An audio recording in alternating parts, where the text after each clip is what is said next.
Cuando los agentes llegaron al lugar de los hechos, la escuela secundaria Mayfield, Tim Forter, el detective, creyó inicialmente que lo que había era un maniquí.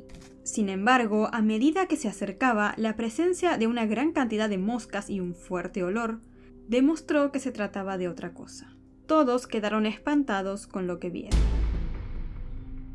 Hola a todos, ¿cómo están? Bienvenidos un día más al canal. Mi nombre es Desiree y hace un tiempito no nos veíamos, pero aquí les traigo un nuevo caso. Y para compensar mi tiempo de ausencia, hoy toca un caso largo. No sé si va a ser uno de los más largos del canal, editado y demás, no sé si va a quedar tan largo, pero en lo que es el guión y la historia, la verdad que sí es uno de los más largos que investigué y guioné. Así que sin nada más que agregar, vamos directamente a empezar. Este es el caso de Jessica Curran.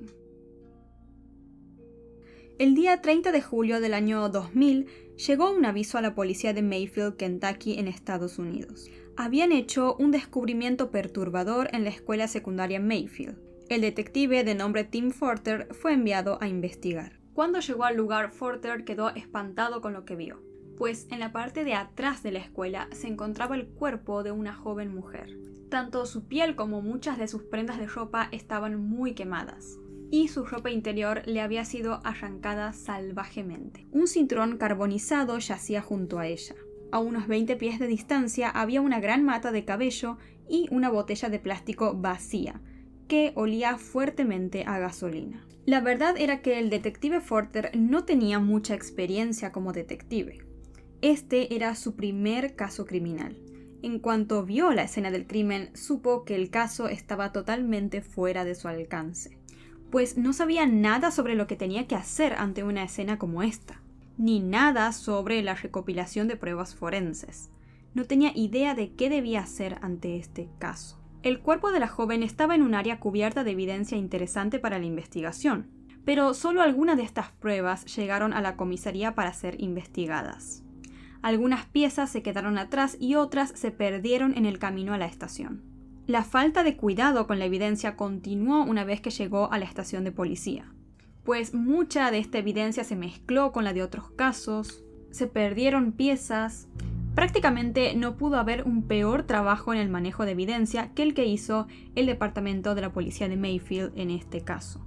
Al menos sí se hizo una buena autopsia y trabajo forense en el cuerpo de la joven. Estos estudios revelaron que la víctima era Jessica Curran, una joven de 18 años, y que llevaba fallecida ya 2 días. Jessica había sido golpeada, apuñalada, estrangulada y quemada. Su cuerpo estaba tan gravemente quemado y brutalizado que no se pudo determinar la causa exacta de su muerte. Sin embargo, dado al hallazgo de un cinturón cercano a su cuerpo en la escena del crimen, el forense dedujo que el estrangulamiento había sido la causa principal de muerte, pues habrían estrangulado a Jessica con este cinturón. La noticia de un cuerpo encontrado en la escuela secundaria Mayfield se disparó enormemente en toda la ciudad, hasta que llegó a los padres de Jessica, quienes claramente quedaron totalmente destruidos con la noticia. Jessica Curran nació el día 29 de noviembre de 1981 en Mayfield, Kentucky. Era hija de Joe y Jean Curran. Joe se dedicaba a ser el jefe de bomberos de Mayfield. Para el año 2000, Jessica tenía 18 años y era madre de un bebé de 7 meses llamado Zion. Ella amaba verdaderamente a su hijo y cuentan que era una madre muy cariñosa y atenta. Buscando independizarse, Jessica se mudó junto a su hijo a un nuevo departamento en Mayfield. La noche del 29 de junio de ese año, es decir, el año 2000, Jessica les pidió a sus padres que por favor cuidaran a su hijo Zion, pues quería pasar un tiempo libre junto a sus amigos en su nuevo departamento. Sus padres aceptaron. A la mañana siguiente, los padres fueron hasta el departamento de Jessica junto a su hijo con el objetivo de buscarla para ir a la iglesia. Pero cuando llegaron, Jessica no estaba. Inicialmente creyeron los padres que quizás Jessica había pasado la noche en casa de alguno de sus amigos, por lo que sin demasiada preocupación fueron a la iglesia de todos modos. Sin embargo, cuando regresaron al departamento, Jessica tampoco estaba. Por lo tanto, Joe y Jean, los padres de Jessica, volvieron a su casa junto con Zion, el bebé, esperando recibir noticias de su hija. Sin embargo, empezaron a pasar las horas y Jessica no aparecía. Fue entonces cuando los padres ya comenzaron a preocuparse. Jessica era una chica muy responsable, una madre, como les comenté, extremadamente cariñosa y atenta. Era muy extraño que ella no hubiera ni siquiera llamado para averiguar cómo estaba su hijo. Cuando se empezó a esparcir por todo Mayfield la noticia de un cuerpo de una joven mujer encontrado en la escuela secundaria de esa ciudad, los padres de Jessica se acercaron a la comisaría y allí descubrieron que el cuerpo encontrado era el de su amada hija Jessica. En el inicio de la investigación se hicieron pruebas de ADN de recortes de uñas y mechones de cabello de Jessica que se encontraron en su mano. La botella de plástico encontrada en la escena del crimen también se analizó en busca de huellas dactilares y ADN, pero las pruebas no develaron información útil. El estado, como les comenté, tan dañado de su cuerpo llevó a que no se pudieran descubrir pruebas físicas de que haya habido un abuso sexual. Sin embargo, su ropa interior, que había sido, como les conté, totalmente arrancada y destrozada, indicaba que era muy posible que sí hubiera habido un abuso. La policía, sin casi pistas y con elementos tomados de la escena del crimen que fueron totalmente descuidados, empezó a intentar buscar a los primeros sospechosos. Inicialmente pusieron el ojo en Jeremy Adams, de 20 años, el padre del hijo de Jessica Zion. Pero ¿por qué él era el principal sospechoso? Se decía que desde hacía varios días antes Jessica venía amenazando a su expareja con que le iba a contar a su actual novia que él era el padre de su hijo, pues al parecer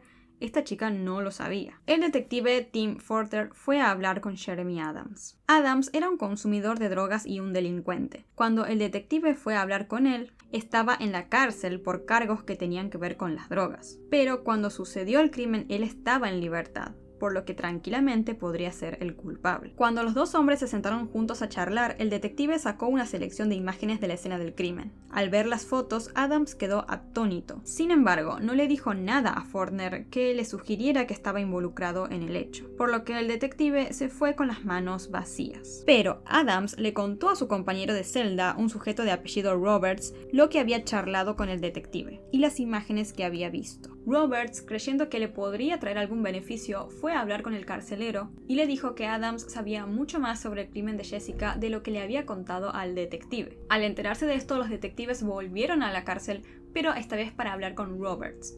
Este les dijo que Adams había confesado que había asesinado a Jessica. Como les comenté, el detective Fortner, el encargado del caso, era bastante novato y no entendía mucho del tema, pues se sabe que este tipo de informantes dentro de una cárcel son poco confiables. Es decir, no puedes creerle así nomás a un preso una historia de este tipo porque se sabe que justamente hacen estas cosas para intentar obtener un beneficio dentro de la cárcel. Pero Fortner, el detective, le creyó totalmente toda la historia a Robert sobre Adams. Así, el día 15 de febrero de 2001, tras la deliberación de un gran jurado, Adams fue acusado de asesinato, manipulación de pruebas físicas y abuso de un cadáver. Adams se declaró inocente de los cargos, pero fue a juicio a principios del año 2003. Sin embargo, cuando llegó el día del juicio, los abogados defensores de Adams se dieron cuenta de que los detectives del caso nunca les habían hecho llegar una serie de pruebas que prácticamente, bueno, valga la redundancia, probaban la inocencia total de Adams. Sin embargo, estas pruebas finalmente terminaron en manos del juez, quien quedó totalmente furioso con el detective Fortner y los demás policías de Mayfield por cómo habían llevado el caso, pues habían llevado a juicio a una persona de la cual se tenían muchas pruebas de que era inocente. Por lo tanto, se tomó la decisión de desestimar todos los cargos en contra de Adams y el joven quedó en libertad.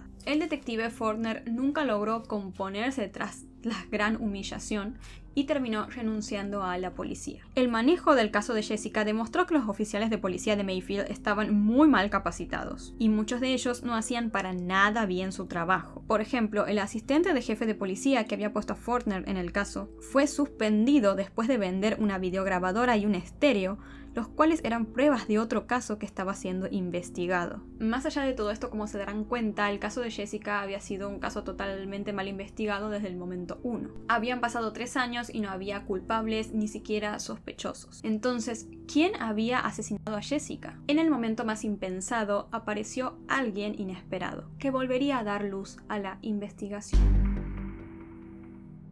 Para el año 2000, cuando sucedieron los hechos, Susan Galbraith era una ama de casa de Mayfield. Un día de ese mes, la mujer estaba tomando un café con un amigo en la ciudad, cuando alguien entró a la cafetería gritando y anunciando que el cuerpo de una joven mujer había sido encontrado en la escuela secundaria. Susan, intrigada por lo que escuchó, Dejó a su amigo y se fue hacia la escuela, y vio toda la escena del crimen. Susan quedó tan impactada que se dijo a sí misma que no descansaría hasta que Jessica Currin obtuviera justicia. Susan había estado todo el tiempo observando cómo se había llevado a cabo la investigación del caso de Jessica, y sabía obviamente que se había inculpado injustamente a Jeremy Adams, su exnovio. Después de este escándalo, la policía estatal de Kentucky fue la que empezó a hacerse cargo del caso. Susan creyó que ellos harían avanzar la investigación, sin embargo pasaban las semanas y no había ninguna noticia. Susan entonces tomó la decisión de empezar a mandar mails a periodistas, celebridades y demás que pudieran colaborar con la investigación. Fue así como empezó a chatear con un periodista británico llamado Tom Mangold. Después de varias semanas de charlas virtuales,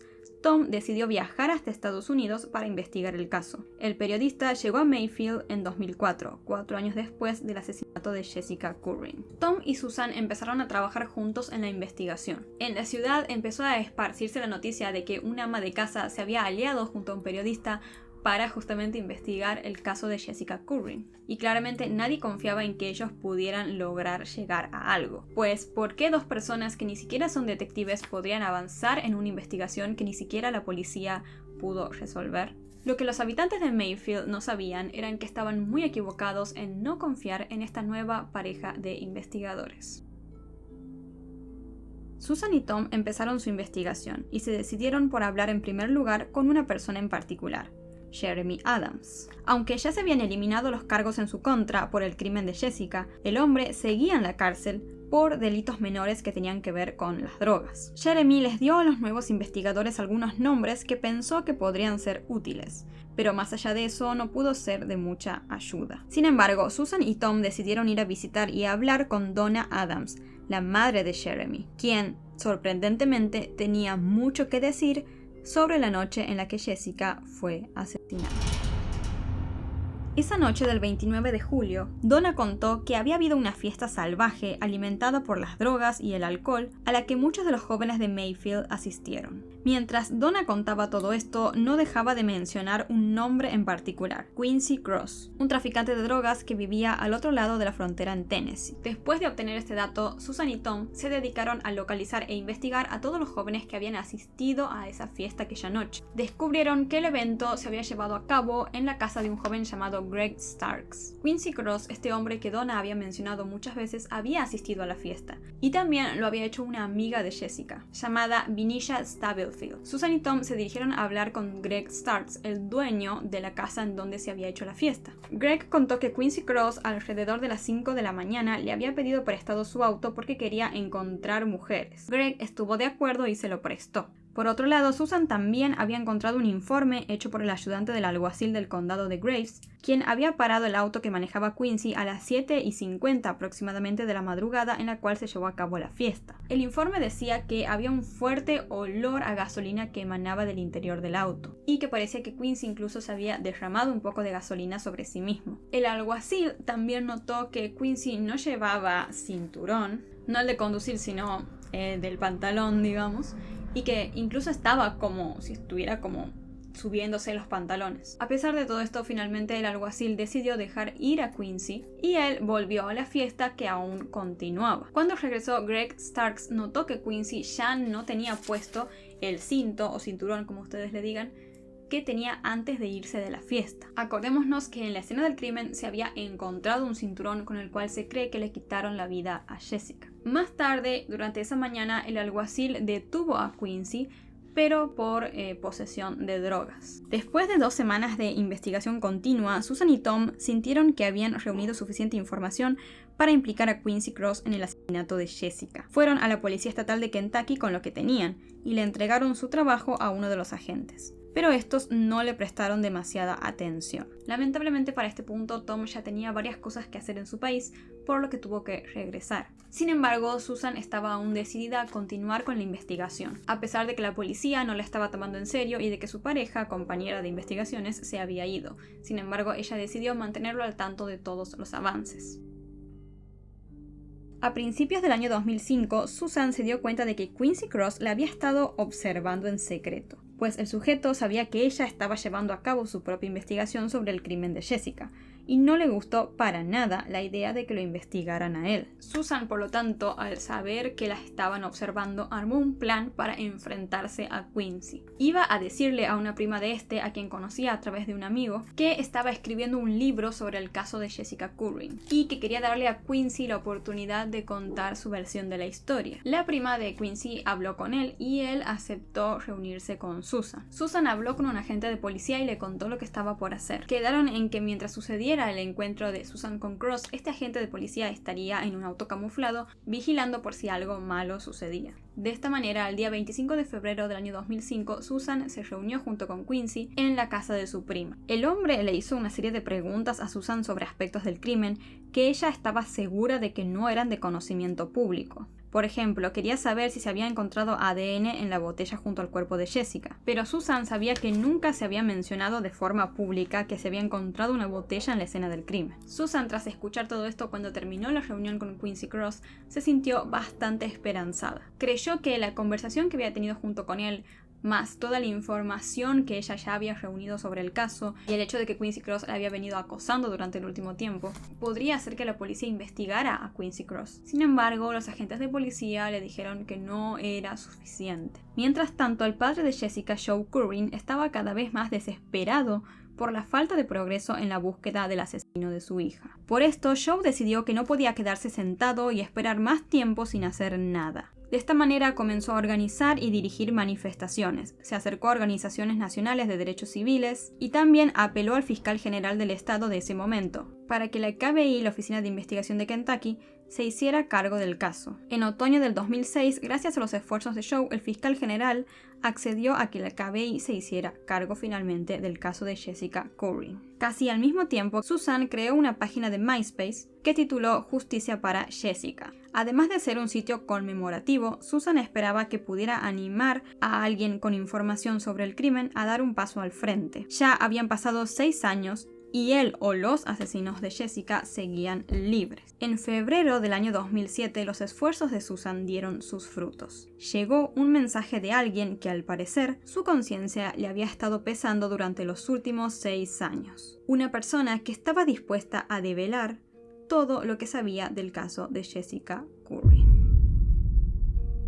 Esta persona era una joven llamada Doris Victoria Caldwell, o mejor conocida como Victoria. La chica estaba muy asustada, pero necesitaba contarle a alguien lo que sabía. Susan llamó por teléfono a Victoria y esta no tardó en contarle a Susan su historia. La realidad era que Victoria no era una persona nueva dentro de la investigación realmente. De hecho, Tim Faulkner la había investigado en su momento. Cuando sucedieron los hechos, Victoria tenía 15 años y le había dicho a Faulkner, el detective, que tenía información sobre lo que le había pasado a Jessica, pero que tenía miedo que le hicieran daño si ella hablaba. Para protegerla, Faulkner la llevó a la casa de unos colegas de la policía, pero Victoria, sin haber dicho absolutamente nada, se escapó y no se había sabido más nada de ella hasta ahora. Después de escuchar toda la historia que le contó Victoria, Susan la llevó a la sede del FBI, que ahora se estaba haciendo cargo del caso, y allí contó todo lo que sabía. En la noche del 29 de julio del año 2000, Jessica Curran y otra chica de nombre Venetia Stubblefield, que tenía 16 años para ese momento, este tampoco sería un nombre nuevo porque, como les comenté, era una de las amigas de Jessica que se sabía que había asistido a la fiesta. Las chicas habían estado en la casa de Victoria. Venetia les dijo a sus amigas que había hecho planes con alguien ya conocido también para la investigación, Quincy Cross. Cross, que en ese momento tenía 23 años, llegó a la casa de Victoria unas horas después. Las 3 chicas se subieron al auto con él. Primero, el hombre condujo hasta una casa en donde cambió el auto azul que conducía por uno blanco. Luego condujeron a otra casa a donde buscaron a 2 personas más. La prima de Victoria, Tamara Caldwell, de 21 años, y Jeffrey Barton, de 20 años. Quincy consumía constantemente varias sustancias que también le convidó a los demás. Luego empezaron a conducir hacia la casa de Jeffrey Barton, uno de los jóvenes que habían buscado al último. En el camino, Cross y Tamara empezaron a tocar a Jessica de manera inapropiada. A pesar de que Jessica les decía que no y protestaba, ellos no se detenían. Imagínense ustedes el contexto, que son muchos jóvenes en un auto y ya habiendo consumido muchas sustancias. Cuando llegaron a casa de Barton, Quincy Cross tomó un bate de béisbol que tenía dentro del auto y golpeó a Jessica, dejándola totalmente inconsciente.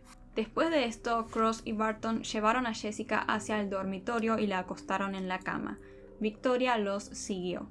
Es muy explícito lo que cuenta Victoria sobre cómo estos dos hombres intentaron abusar de Jessica. Claramente yo no les voy a dar esos detalles. Lo importante es que mientras intentaban abusar de ella, Jessica empezó a despertarse. Mientras lo hacía, empezó a protestar, a intentar defenderse y a mencionar el nombre de su hijo varias veces. En ese momento Quincy Cross tomó una llave inglesa y golpeó a Jessica nuevamente, y ella quedó inconsciente una vez más. Luego Quincy Cross se quitó el cinturón negro que llevaba en el pantalón y con este estranguló a Jessica. Una vez que Jessica ya había fallecido, colocaron su cuerpo en el garage de Barton. Cuando el cuerpo ya empezó a emanar cierto olor, Quincy Cross, junto con otros dos jóvenes que no estuvieron la noche del crimen, llamados Austin Leach de 19 años e Isaac Benjamin de 14 años, llevaron el cuerpo hacia la escuela de Mayfield y allí lo prendieron fuego. Después de entrevistar a Victoria, el KBI se comunicó con Vinisha, quien también contó su versión, pero la misma era diferente a la de Victoria en algunos detalles. Vinisha contó que aquella noche del 29 de julio, ella y Jessica estaban jugando a las cartas en la casa de otra amiga. Y Jessica finalmente se fue a su casa. No mucho tiempo después de que se fue, Vinisha decidió salir a buscarla. No está claro exactamente por qué hizo esto. Quincy Cross, a quien Vinisha ya conocía, apareció en su auto azul y Vinisha se subió con él. Luego buscaron a Victoria Caldwell en su casa. Ellos tres, sin Jessica, recordemos, se dirigieron a otra casa donde cambiaron el auto azul por uno blanco. Buscaron a Tamara Caldwell y Jeffrey Barton y continuaron conduciendo. Después de todo esto fue que finalmente buscaron a Jessica y empezaron a consumir diferentes sustancias. En un momento, Jessica dijo que quería irse a casa y los amigos le dijeron que la llevarían. Sin embargo, Quincy Cross empezó a intentar abusar de ella dentro del auto. A pesar de las protestas de Jessica, Quincy Cross no se detuvo y después condujo hacia la casa de Barton. Una vez que llegaron, Jessica y Quincy Cross discutieron y Cross golpeó a Jessica en la cabeza, dejándola inconsciente. La llevó hacia el dormitorio y unos minutos después Barton ingresó al dormitorio y allí vio cómo Quincy Cross estaba estrangulando a Jessica con su cinturón. Lo que sigue después en el testimonio de Vinisha es exactamente igual al de Victoria, con respecto a que llevaron el cuerpo al garage y cuando ya empezó a generar olor decidieron trasladarlo hasta la escuela. Quincy Cross fue a juicio en marzo del 2008. Las partes clave que utilizó la acusación fueron en gran medida las mismas, la versión de Victoria y de Vinisha. Varios testigos declararon y comentaron que era cierto que Quincy Cross había amenazado a las chicas para que no contaran nada. Además, encontraron que en un diario de Victoria, el día 1 de agosto de 2000, ella había escrito: «Maldita sea, encontraron el cuerpo. Espero que no descubran que fuimos nosotros». El diputado Mike Perkins testificó que arrestó a Quincy Cross la mañana después del asesinato por posesión de sustancias ilegales, como ya les había comentado. Luego también de haberlo encontrado al volante de un auto apestando a gasolina, la que se podría considerar se habría utilizado para quemar el cuerpo de Jessica. La defensa de Quincy Cross dijo que la acusación se estaba llevando más que nada de los testimonios de dos jóvenes, es decir, de Vinisha y de Victoria, cuyas versiones exactamente no coincidían, quienes habían desaparecido prácticamente durante toda la investigación y sobre todo que no podían presentar pruebas físicas y concretas de lo que estaban diciendo. En un momento, durante un contrainterrogatorio, una testigo se retractó incluso de un testimonio que había dado para la acusación. Ella dijo que en realidad no sabía nada sobre las acciones de Quincy Cross la noche del crimen. Dijo que había mentido e implicado a Quincy Cross porque el KBI la había amenazado con quitarle a sus hijos si no mentía y acusaba a Quincy Cross. Más tarde fue acusada de perjurio y se declaró culpable. La defensa también llevó a cabo un estudio para ese fragmento en el diario de Victoria que había utilizado la acusación, en donde ella prácticamente confesaba que habían sido ellos quienes habían cometido el crimen contra Jessica. Un experto en escritura a mano testificó que parecía que la fecha podría haber sido cambiada, del 2001 al 2000, lo que sugeriría que este escrito podría ser falso. La defensa le dijo al jurado que la policía tenía razón la primera vez cuando acusaron a Jeremy Adams, y que él, junto con otro hombre llamado Carlos Saxton, habían matado a Jessica. Además, otra parte de la defensa recordó de que no había evidencia sólida de que Jessica hubiera sido abusada sexualmente y mucho menos estrangulada con el cinturón, pues como les comenté al inicio, estas ideas de que ella fue abusada y después estrangulada son más que nada hipótesis que se tomaron tras las cosas encontradas en la escena del crimen, como el hecho de que ella tenía la ropa interior arrancada y también que se había encontrado un cinturón cerca. Sin embargo, no había una evidencia sólida en sí, eran más que nada teorías e hipótesis, y claramente sabemos que podrían haber sido objetos plantados, es decir, una escena del crimen armada, para que se tuvieran estas ideas. Pero entonces, ¿cuál era la verdad? ¿Qué le había pasado a Jessica y sobre todo quién le había quitado la vida? Es decir, ¿qué fue lo que decidió finalmente la justicia? El día 8 de abril de 2008, Quincy Cross fue declarado culpable del asesinato, secuestro y violación de Jessica Curran. Fue sentenciado a cadena perpetua, libre de pena de muerte, más 58 años. Venetia Stubblefield y Victoria Caldwell se declararon culpables de los cargos de abuso de un cadáver y manipulación de pruebas. Venetia fue sentenciada a 7 años y Victoria a 5 años de prisión. Jeffrey Barton y Tamara Caldwell se declararon culpables de homicidio involuntario en segundo grado y abuso de un cadáver. En octubre de 2008, Barton fue sentenciado a 15 años de prisión y Caldwell a 10 años. En julio de 2008, Austin Leach e Isaac Benjamin fueron acusados de 2 cargos, cada uno de manipulación de pruebas para retirar, ocultar o mutilar el cuerpo y luego quemarlo.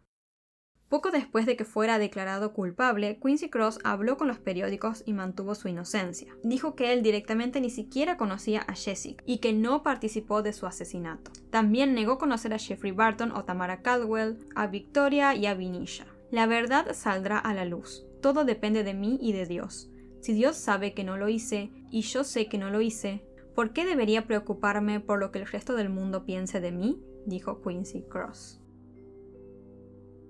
En febrero de 2016 presentó una moción solicitando un nuevo juicio, basándose en que el padre de Jessica había firmado una declaración en la que decía que él no creía que Quincy Cross fuera el culpable, diciendo que muchos testigos se habían retractado de lo que habían dicho tras haber sido obligados a mentir por la policía. El día 9 de noviembre de 2016, el tribunal negó la moción de Quincy Cross, es decir, le negaron la posibilidad de tener un nuevo juicio.